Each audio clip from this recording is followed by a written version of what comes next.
Assalamualaikum warahmatullahi wabarakatuh. Selamat pagi anak-anak bapak semua.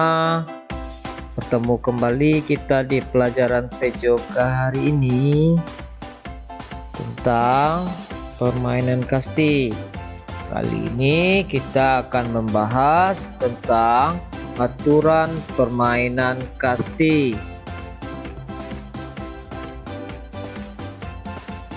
Tidak seperti permainan sepak bola, bola basket, ataupun bola voli. Permainan bola kasti tidak memiliki induk organisasi yang menaunginya secara resmi. Oleh karena itu, permainan bola kasti tidak dipertandingkan secara nasional maupun internasional. Permainan kasti juga tidak memiliki peraturan yang baku. Namun, permainan kasti memiliki peraturan bermain tersendiri. Adapun peraturan permainan kasti yang sering digunakan sebagai berikut. Mari kita perhatikan. Sebelumnya, kita membahas jumlah pemain dulu. Jumlah pemain minggu yang lalu Bapak sudah memberitahu untuk permainan kasti jumlah pemainnya terdiri dari 12 orang. Tetapi ada dua regu, ada regu penjaga dan ada regu pemain. Lanjut, pemimpin pertandingan dalam permainan kasti yang pertama dipimpin oleh seorang wasit, yang kedua dibantu dua orang penjaga garis, yang ketiga dibantu satu orang pencatat nilai. Ya, ini kita lihat aturan permainan. Regu pemain masuk ke ruang bebas kecuali pemain mendapat giliran memukul dan pemain yang berada di tempat hinggap. Maksudnya, semua pemain dari regu pemukul masuk ke ruang bebas kecuali satu orang yang akan mengambil giliran memukul. Yang kedua, setiap pemain memiliki kesempatan satu kali memukul, kecuali pemukul terakhir memiliki kesempatan 3 kali memukul.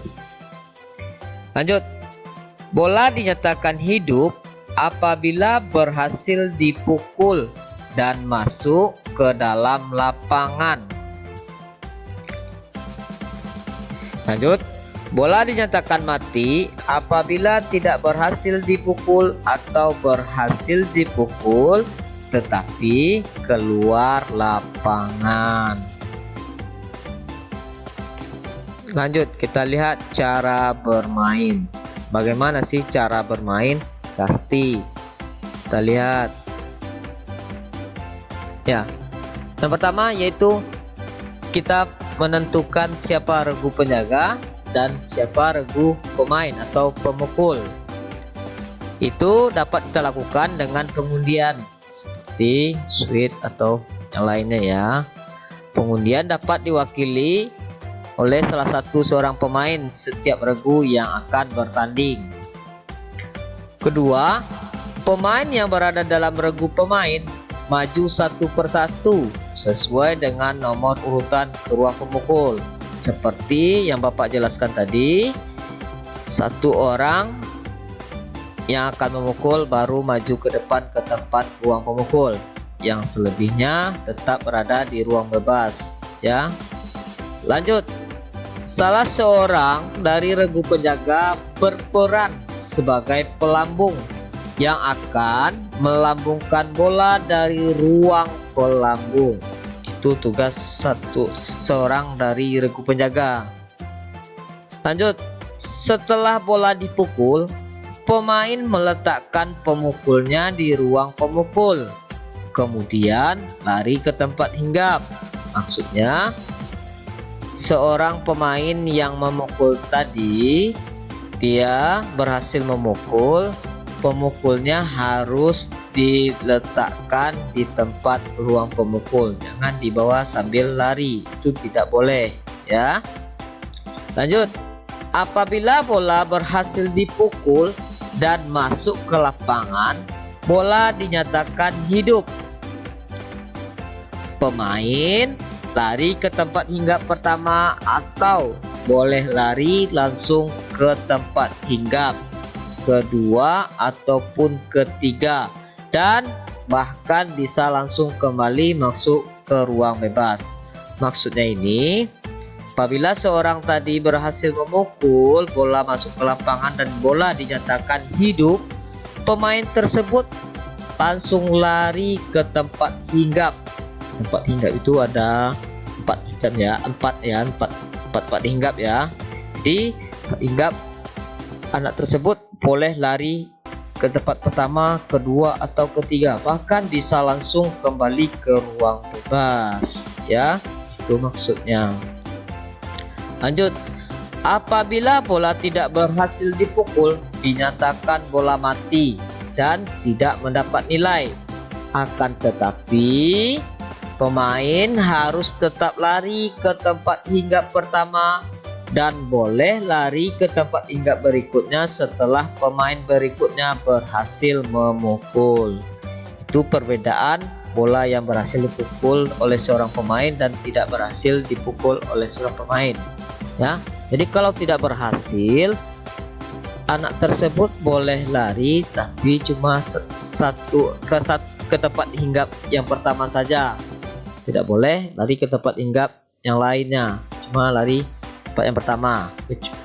Nanti boleh lari lagi setelah temannya yang berikutnya akan memukul, kalau berhasil memukul juga, itu maksudnya. Lanjut, pergantian pemain dilakukan setelah regu penjaga berhasil melemparkan bola ke tubuh salah satu regu pemain yang sedang bermain di lapangan ya. Ini pergantian pemain ya, bisa dilakukan dengan cara regu penjaga berhasil melemparkan bola ke tubuh lawannya ya, atau ke tubuh pelari yang tadi, karena bagian badannya itu terjadi pergantian tempat ya.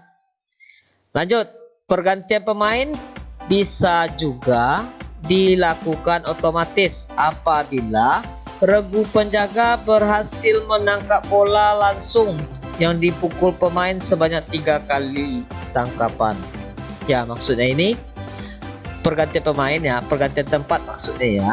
Jadi apabila si pemukul tadi ini berhasil ditangkap oleh regu penjaga sampai 3 kali oleh gantian sama temannya 3 kali, maka terjadilah pergantian tempat atau pergantian pemain ya. Itu maksud dari cara yang terakhir ini. Lanjut, kita lihat poin atau nilai. Apa sih perbedaannya yang bisa lari langsung ke ruang bebas atau yang bisa hanya lari ke tempat hinggap? Kita lihat, ini dia. Pemain yang tidak berhasil memukul bola atau bola mati diberikan nilai 0 ya. Jadi walaupun dia boleh lari ke tempat hinggap pertama tadi, dia tidak akan dapat nilai, tapi dia harus lari. Lanjut, pemain yang berhasil memukul bola atau bola hidup dan dapat kembali ke ruang bebas tetapi sampai berhenti di tempat hinggap diberikan nilai 1. Maksudnya ini, pemain yang berhasil memukul tetapi dia tidak langsung ke ruang bebas, dia nggak sanggup lari, misalnya dia nggak kuat larinya, dia berhenti di tiap-tiap tempat hinggap, dia akan diberikan nilai 1. Lanjut, pemain yang berhasil memukul bola atau bola hidup mampu melewati 3 tempat hinggap sekaligus dalam satu putaran dengan selamat, tidak berhenti di tempat hinggap, diberikan nilai 2. Jadi ini poin yang paling besar ya. Jadi pemain yang berhasil memukul langsung melewati 3 tempat hinggap, dia akan mendapatkan nilai 2 tanpa berhenti di tempat hinggap. Itu dia untuk poin atau nilai. Oke, kita lihat selanjutnya yaitu waktu permainan atau waktu pertandingan. Waktu permainan yaitu 2 kali 30 menit. Jadi kalau 2 berarti ada 2 babak ya anak-anak. Jadi satu babak ada 30 menit. Jadi 2 kali babak ya, atau 2 babak. Sedangkan untuk waktu istirahatnya antara babak pertama dan babak kedua itu istirahat 10 menit. Baik anak-anak, sampai di sini dulu materi kita hari ini.